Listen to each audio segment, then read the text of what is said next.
अब माकी अपने डैड को देख के पूरी तरह हैरान रह जाता है। उसे समझ ही नहीं आता कि आखिर वो यहाँ क्या कर रहे हैं। तभी उसके डैड भी उससे वही सवाल पूछते हैं। अरे माकी, तुम यहाँ क्या कर रहे हो? फिर वो खुद ही हल्का सा हंसते हुए बोलते हैं, ओ हाँ, मैं तो भूल ही गया था कि अब तुम छोटे बच्चे नहीं रहे। अब तो तुम हाई स्कूल में हो। शायद दोस्तों के साथ घूमने आए होगे, है ना? माकी धीरे से बोलता है, नहीं, मैं बस थोड़ी शॉपिंग करने आया था। वो अभी यू और उमी के बारे में उन्हें नहीं बताता। पता नहीं वो क्या सोचते कि वो दो लड़कियों के साथ घूम रहा है। तभी उसके डैड आगे बोलते हैं, मैं तो भूल ही गया कि आखिरी बार हमने कब मुलाकात की थी। शायद गर्मियों की छुट्टियों में मिले थे, है ना? माकी सिर हिलाते हुए बोलता है, हाँ, काफी महीने हो गए। फिर उसके डैड थोड़ा गंभीर होकर बोलते हैं, मुझे माफ करना माकी, मैं तुमसे मिलने के लिए टाइम नहीं निकाल पाया। तुम्हें पता है ना मेरा काम कितना बिजी रहता है। कभी कभी तो खाना खाने का भी टाइम नहीं मिलता। लेकिन फिर भी मुझे अपने बेटे के लिए वक्त निकालना चाहिए था।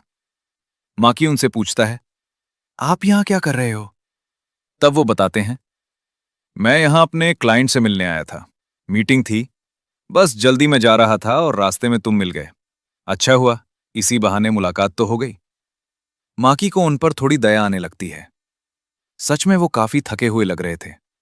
वो बोलता है, आपका काम सच में बहुत मुश्किल लगता है। उसके डैड हल्का सा मुस्कुराते हैं और उसके सिर पर हाथ रखते हुए बोलते हैं, इतनी भी बड़ी बात नहीं है, मैं तो काम करने के लिए ही बना हूं। वो मजाक में बात टाल देते हैं। लेकिन तभी पीछे से एक लड़की की आवाज आती है, सर, आप मीटिंग में आने में देर कर रहे थे, इसलिए मैं आपको ढूंढते हुए यहां तक आ गई। माकी पीछे मुड़कर देखता है। उसके डैड उस लड़की को उसकी तरफ लाते हैं और बोलते हैं, मिनातो, मिलो इससे, ये मेरा बेटा माकी है। लेकिन पता नहीं क्यों मिनातो ये सुनकर खुश नहीं लग रही थी। उसके चेहरे पर नफरत नहीं थी, मगर शायद उसने उम्मीद नहीं की थी कि वो अपने बॉस के बेटे से इस तरह मिलेगी। फिर भी वो खुद को इंट्रोड्यूस करवाती है, मेरा नाम मिनातो क्योको है। अब उसने अपना नाम बता दिया था, तो माकी भी उसे ग्रीट करता है। लेकिन तभी उसके फोन में लगातार यू और उमी के मैसेज आने लगते हैं। उसके डैड समझ जाते हैं कि वो अपने दोस्तों के साथ आया है, इसलिए वो उसे रोकते नहीं। लेकिन जब माकी वहां से जा रहा होता है, तब मिनातो एक बार फिर मुड़कर उसे देखने लगती है। अब उसके चेहरे पर जलन थी या कुछ और, ये समझना मुश्किल था। जब माकी वापस जा रहा था, तब उसके दिमाग में पुरानी बातें घूमने लगती हैं। उसे याद आता है कि डिवोर्स के समय उसकी मॉम कितनी रो रही थी और कैसे उसके डैड उन्हें छोड़कर चले गए थे।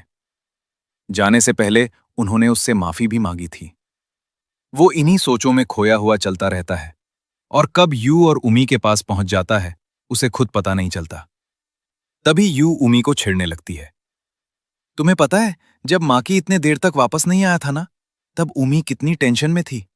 वो तो ठीक से बैठ भी नहीं पा रही थी। जैसे ही वो आगे कुछ बोलने वाली होती है, उमी उसका मुंह पकड़ लेती है, तुम्हारा मुंह कभी बंद नहीं रह सकता क्या? फिर वो धीरे से बोलती है, बहुत ज्यादा बोलना अच्छी बात नहीं होती। अब काफी रात हो चुकी थी। तीनों बहुत देर से शॉपिंग कर रहे थे, इसलिए वो लोग डिसाइड करते हैं कि अब कहीं खाना खाया जाए। लेकिन उमी काफी देर से माकी से पूछ रही थी कि उसे क्या खाना है, और वो बस खोया हुआ बैठा था। वो अभी भी अपने डैड के बारे में सोच रहा था। तभी उमी उसके सिर पर हल्का सा मारती है, आखिर तुम्हें हुआ क्या है? जब से तुम वापस आए हो तब से बिल्कुल खोए खोए लग रहे हो। मेरी किसी बात का जवाब भी नहीं दे रहे। तभी यू भी बोलती है, मैंने इसे आज तक इतना चुप नहीं देखा। फिर वो माकी से कहती है, अगर तुम्हारा मूड खराब है तो हम तुम्हें खाने के लिए फोर्स नहीं करेंगे। लेकिन माकी हल्का सा मुस्कुराकर बोलता है, नहीं, ऐसी बात नहीं है। मूड थोड़ा खराब है, लेकिन भूख तो लगी है। इसके बाद तीनों बहुत सारा खाना ऑर्डर करते हैं और सबसे ज्यादा चीजें ऑर्डर करवाती है यू। उसने तो 3 लोगों जितना खाना अकेले ही मंगा लिया था। और सिर्फ इतना ही नहीं, वो खाना आने से पहले ही आइसक्रीम खाने लगती है। उमी उसे देखकर बोलती है, तुम सच में बच्चों जैसी हरकतें करती हो। इतना सारा खाना मंगवा लिया और ऊपर से पहले ही आइसक्रीम खा रही हो। यू तुरंत जवाब देती है, मुझे बच्चा बोलना बंद करो, असली बच्ची तो तुम हो। उम्मी हैरानी से पूछती है, मैंने क्या किया? यू उसकी ड्रिंक की तरफ इशारा करते हुए बोलती है, तुमने अपनी कोल्ड ड्रिंक में ऑरेंज जूस और कोला मिला दिया। अब माकी को समझ आता है कि उसकी ड्रिंक का रंग इतना अजीब क्यों लग रहा था। उम्मी थोड़ा शर्माते हुए बोलती है, मैं बस एक्सपेरिमेंट कर रही थी। फिर वो अपनी ड्रिंक पीते हुए बोलती है, और इसका टेस्ट सच में अच्छा है। यूं भी उत्सुक हो जाती है, सच में मुझे भी ट्राई करना है। लेकिन जैसे ही वो एक सिप लेती है, उसका पूरा चेहरा बिगड़ जाता है। उम्मी हंसने लगती है।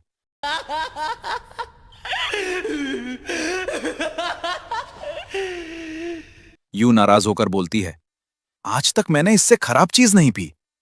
ये देखकर माकी भी हंस पड़ता है। थोड़ी देर पहले तक उसका मूड खराब था, लेकिन अपने दोस्तों के साथ वक्त बिताने के बाद उसका मन थोड़ा हल्का हो चुका था। अब तीनों की शॉपिंग लगभग पूरी हो चुकी थी, और सबसे खास बात यह थी कि उम्मी ने माकी के लिए खुद कपड़े चुने थे, ताकि अगले दिन वो दोनों अपनी डेट पर जा सकें। अगले दिन सुबह से ही माकी बहुत नर्वस था। आखिर ये उसकी पहली डेट थी। उससे इंतजार ही नहीं हो रहा था कि वो उम्मी से कब मिलेगा।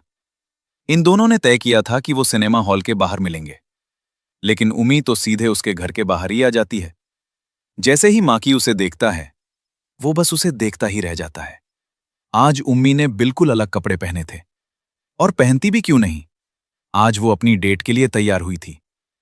माकी काफी देर तक उसे देखता रहता है। तब उम्मी खुद बोलती है, क्या अब तुम मुझे बस घूरते ही रहोगे या अंदर भी बुलाओगे? बाहर बहुत ठंड है। लेकिन माकी फिर भी उसे देखे जा रहा था। उम्मी हल्का सा शर्माते हुए पूछती है, आखिर तुम मुझे इतना क्यों देख रहे हो? माकी घबराकर बोलता है, नहीं, मेरा वो मतलब नहीं था। मैं बस ये सोच रहा था कि बाहर इतनी ठंड है, फिर भी तुमने स्कर्ट पहनी हुई है। तुम्हें ठंड नहीं लग रही? उम्मी मुस्कुराते हुए बोलती है, लग तो रही है, लेकिन आज मेरी डेट थी, मुझे कुछ स्पेशल पहनना था। फिर वो थोड़ा धीरे से बोलती है, और मुझसे इंतजार नहीं हो रहा था कि मैं तुम्हें अपनी ड्रेस कब दिखाऊं, इसलिए मैं खुद तुम्हारे घर आ गई। उसके बाद वो सीधा पूछती है, तो बताओ, मैं कैसी लग रही हूं? माकी थोड़ा शर्माते हुए जवाब देता है, तुम बहुत सुंदर लग रही हो। ये सुनते ही उम्मी खुश हो जाती है। फिर दोनों डेट के लिए निकल जाते हैं। अब वो ऑफिशियली कपल थे, इसलिए चलते वक्त हाथ पकड़कर चल रहे थे। हालांकि माकी बहाना बनाता है, बहुत ठंड है, इसलिए हाथ पकड़ा है। लेकिन उम्मी तुरंत उसे छेड़ते हुए बोलती है, अगर तुम्हें ठंड लग रही है, तो तुम्हारे हाथों में इतना पसीना क्यों आ रहा है? फिर वो हंसते हुए बोलती है, सच बोलो, तुम बहुत नर्वस हो ना? माकी शर्मिंदा होकर उसका हाथ छोड़ने ही वाला होता है, लेकिन उम्मी ऐसा होने नहीं देती। वो उसका हाथ और मजबूती से पकड़ लेती है। चलते चलते माकी शीशे में दोनों को देखता है। उसे लगता है कि वो दोनों बिल्कुल किसी टिपिकल स्कूल कपल जैसे लग रहे हैं। और सच कहे तो उसने कभी नहीं सोचा था कि उसकी भी कभी कोई गर्लफ्रेंड होगी, वो भी उम्मी जैसी खूबसूरत लड़की। इसके बाद दोनों मूवी देखने पहुंच जाते हैं, और उम्मी ने बुक करवाई होती है कपल सीट। जैसे ही दोनों बैठते हैं, उम्मी पूरा उसके साथ चिपक जाती है। माकी तुरंत बोलता है, अभी तो मूवी शुरू भी नहीं हुई, तुम इतनी पास क्यों बैठी हो? उम्मी बिल्कुल नॉर्मल तरीके से जवाब देती है, तो फिर कपल सीट बुक करने का फायदा क्या हुआ? फिर वो आसपास बैठे कपल्स की तरफ इशारा करके बोलती है, बाकी लोग भी तो ऐसे ही बैठे हैं। उसके बाद वो माकी को देखते हुए पूछती है, कहीं तुम्हें मेरे साथ कडल करना पसंद नहीं? माकी जल्दी से बोलता है, नहीं नहीं, ऐसी बात नहीं है, बस मुझे इसकी आदत नहीं है। फिर मूवी शुरू हो जाती है। थोड़ी देर बाद उम्मी धीरे से पूछती है, क्या होगा अगर स्कूल का कोई स्टूडेंट हमें साथ देख ले? क्योंकि पूरे स्कूल में अभी तक सिर्फ यू को ही इनके रिलेशनशिप के बारे में पता था। लेकिन कुछ देर बाद उम्मी मूवी देखते देखते सो जाती है। मूवी खत्म होने के बाद जब वो बाहर आते हैं, तब उम्मी अंगड़ाई लेते हुए बोलती है, मुझे बहुत अच्छी नींद आई। माकी उसे देखकर बोलता है, तुम तो मूवी शुरू होने के 30 मिनट बाद ही सो गई थी। फिर वो पूछता है, अगर तुम्हें मूवी पसंद नहीं थी तो टिकट क्यों बुक करवाई? उम्मी अपना सिर पकड़ते हुए बोलती है, क्योंकि मैं बेवकूफ हूं। फिर वो समझाती है, मुझे लगा कि हम डेट पे आए हैं, तो हमें रोमांटिक मूवी देखनी चाहिए। कपल्स ऐसी मूवी ही देखते हैं ना? फिर वो थोड़ा परेशान होकर बोलती है, मुझे क्या पता था कि ये मूवी इतनी बोरिंग होगी। उसके बाद वो अचानक उत्साहित होकर बोलती है, हमें उसकी जगह डेड एंड शार्क देखनी चाहिए थी। उसमें शार्क थी, मगरमच्छ था, ऑक्टोपस था और साइबॉग भी था। वो मूवी ज्यादा मजेदार होती। अब माकी को भी पछतावा होने लगता है कि आखिर उन्होंने वो मूवी क्यों नहीं देखी। लेकिन अब कुछ बदला तो नहीं जा सकता था, इसलिए दोनों बाद में साथ में खाना खाने चले जाते हैं और खाते वक्त वो अपनी पसंद नापसंद के बारे में बातें करने लगते हैं। हैरानी की बात यह थी कि दोनों की पसंद लगभग एक जैसी थी। इतना खाना खाने के बाद भी दोनों फिर से बर्गर खाने निकल जाते हैं। बर्गर लेने जाते वक्त रास्ते में उम्मी की नजर एक कराओके सेंटर पर पड़ती है। उसे देखकर वो तुरंत उत्साहित हो जाती है। चलो ना, अंदर चलते हैं। लेकिन माकी तुरंत मना कर देता है। नहीं, मैं आज तक कभी कराओके नहीं गया, मैं नहीं जाने वाला। उम्मी हाथ पकड़कर बोलती है। तो आज चले जाओ, हर चीज पहली बार ही होती है। लेकिन माकी फिर भी मना करता रहता है। तब उम्मी मजाक में बोलती है, अगर तुम खुद नहीं चलोगे तो मैं तुम्हें उठाकर अंदर ले जाऊंगी। फिर वो मुस्कुराते हुए कहती है, आज तुम्हें वहां जाने से कोई नहीं रोक सकता। आखिरकार माकी मान जाता है और दोनों अंदर चले जाते हैं। अंदर जाते ही उम्मी गाना शुरू कर देती है और उसकी आवाज सच में बहुत अच्छी थी। यहां तक कि उसका स्कोर भी 98 आता है। फिर वो माकी की तरफ देखकर बोलती है, अब तुम्हारी बारी। लेकिन माकी साफ घबरा जाता है। उसने अपनी पूरी जिंदगी में कभी किसी के सामने गाना नहीं गाया था। उम्मी उसकी हालत समझ जाती है। फिर वो धीरे से बोलती है, अगर तुम नर्वस हो तो मैं तुम्हारे साथ गा सकती हूं। ये सुनकर माकी को थोड़ी हिम्मत मिलती है और फिर दोनों साथ में गाना गाते हैं। शुरुआत में माकी थोड़ा अजीब महसूस करता है, लेकिन धीरे धीरे उसे भी मजा आने लगता है। काफी देर तक वहां टाइम बिताने के बाद दोनों थक जाते हैं। फिर वो बाहर आकर एक बेंच पर बैठ जाते हैं। बाहर बहुत ठंड थी, इसलिए उम्मी फिर से उसके पास आकर बैठ जाती है। अब दोनों एक दूसरे से सटकर बैठे हुए थे। कुछ देर चुप रहने के बाद उम्मी उससे पूछती है, तुम मेरे बारे में क्या सोचते हो? असल में माकी ने अभी तक अपने मुंह से ये नहीं कहा था कि वो उससे प्यार करता है। हाँ, वो दोनों डेट पर थे, हाथ पकड़ रहे थे, साथ घूम रहे थे, लेकिन उसने अब तक सीधे शब्दों में अपनी फीलिंग्स नहीं बताई थी। उम्मी उसे फोर्स नहीं करना चाहती थी, लेकिन फिर भी वो ये बात उससे सुनना चाहती थी। और इस बार माकी भी तैयार था, क्योंकि शायद उसे फिर से प्यार पर भरोसा होने लगा था। वो धीरे धीरे उसके करीब आता है, जैसे अब वो आखिरकार अपने दिल की बात बोल देगा। लेकिन तभी उसकी नजर अचानक सामने चली जाती है और वहां खड़े थे उसके डैड, मिनातो के साथ। माकी कुछ सेकंड के लिए बिल्कुल शांत हो जाता है। उमी उसकी नजर फॉलो करती है और फिर पूछती है, वो तुम्हारे डैड हैं? माकी धीरे से सिर हिला देता है। फिर उमी मिनातो को देखते हुए बोलती है, लेकिन वो लड़की उनके काफी करीब लग रही है। कुछ देर रुककर वो फिर बोलती है, सच कहूं तो वो दोनों डेट करते हुए लग रहे हैं। ये सुनते ही माकी तुरंत वहां से जाने की कोशिश करता है। चलो यहां से, मैं नहीं चाहता कि वो हमें देख ले। लेकिन इससे पहले कि वो उठ पाता, उम्मी उसे अचानक अपनी तरफ खींच लेती है। वो उसे गले लगाकर उसका चेहरा छुपा देती है। फिर धीरे से बोलती है, हिलो मत, वो लोग इसी तरफ आ रहे हैं। उसने माकी का चेहरा पूरी तरह छुपा रखा था, इसलिए उसके डैड और मिनातो दोनों उसे पहचान नहीं पाते। लेकिन अपने डैड को किसी दूसरी लड़की के साथ देखकर माकी के अंदर फिर से वही बेचैनी लौट आती है। हालांकि वो जानता था कि उसके डैड ने कुछ गलत नहीं किया। उनका डिवोर्स हो चुका था, उन्हें किसी के साथ भी रहने का हक था। फिर भी उसे अंदर से अजीब लग रहा था। उसके बाद दोनों सीधे घर वापस आ जाते हैं, लेकिन माकी का मूड फिर से खराब हो चुका था। घर पहुंचते ही वो अपनी मॉम को फिर से स्मोकिंग करते हुए देखता है। उसे देखते ही उसकी मॉम जल्दी से सिगरेट छुपा देती है और बोलती है, सॉरी, मैं फिर से पीने लगी। लेकिन इस बार माकी नाराज नहीं होता। वो समझ सकता था कि उसकी मॉम इन दिनों कितनी परेशान रहती है। फिर उसकी मॉम मुस्कुराकर पूछती है, तो बताओ, तुम्हारी डेट कैसी रही? माकी थोड़ा शर्माते हुए बोलता है, "अ, अच्छी थी।" तब उसकी मॉम मजाक में पूछती है, और अगली डेट कब है?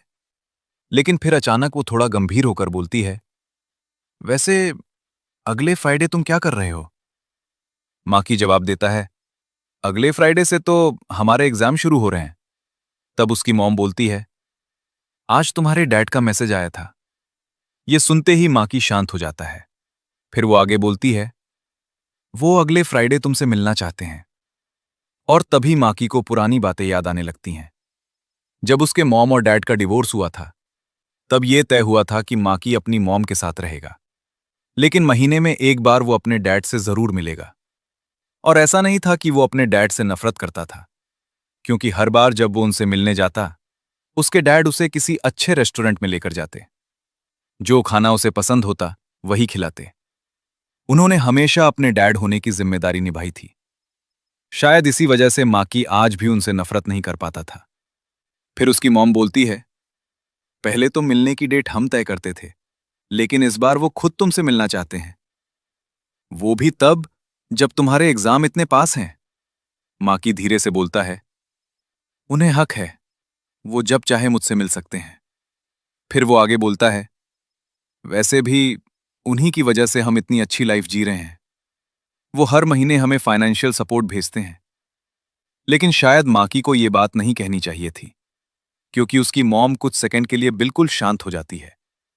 शायद उसे बुरा लगा था, क्योंकि वो भी तो हर दिन मेहनत कर रही थी। लेकिन माकी उस वक्त ये बात समझ नहीं पाता। उसके दिमाग में तो अभी भी सिर्फ एक ही सवाल घूम रहा था, मीनातो आखिर है कौन? क्या उसके डैड उससे डिवोर्स के बाद मिले थे, या फिर उनका रिश्ता पहले से था? क्या उसके डैड उसकी मॉम को चीट कर रहे थे? इन्हीं सब बातों के बीच माकी अचानक अपनी मॉम से पूछता है, क्या आप अभी भी डैड से प्यार करती हो? उसकी मॉम कुछ देर चुप रहती है, फिर धीरे से बोलती है, यह सवाल बहुत कॉम्प्लिकेटेड है। वो हल्का सा मुस्कुराती है, तुम्हारे डैड मेरा पहला प्यार थे। हमने 15 साल साथ बिताए हैं।